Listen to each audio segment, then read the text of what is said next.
Alisto ngayon ang Bureau of Customs dahil sa mga bagong modus ng pagpupuslit ng mga ilegal na produkto sa bansa.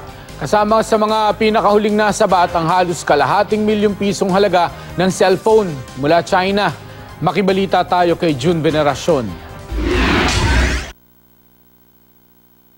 Nang dumaan sa X-ray machine ang kahon na ito, nadala ng isang pasaherong Chinese national galing China nitong Lunes, nagduda ang mga tauhan ng customs.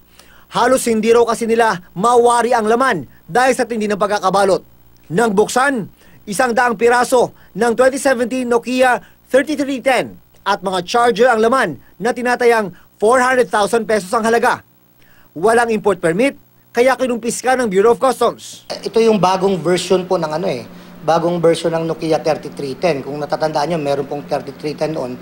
Ito na po yung mga bagong version ng Nokia na hindi pa na ilalabas sa Pilipinas. So malamang dun pa lang sa country of origin to meron. Ito naman ang grinder na ipapadala sana sa Amerika noong April 28. Naghinala rin ng mga X-ray technician ng customs.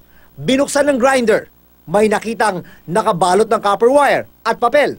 At nang tignan, baril pala ang laman. Ganitong modus din ang ginamit sa nabisuri na tangkang pagsumagal sa 2 baril papuntang China noong Marso. Yung mga bright ideas nitong mga illegal, talagang very dynamic sila, nagbabago from time to time. So dapat nga dito talagang laging mas matalas pa tayo para talagang masapul natin itong mga illegal na gawain. June Veneracion, GMA News.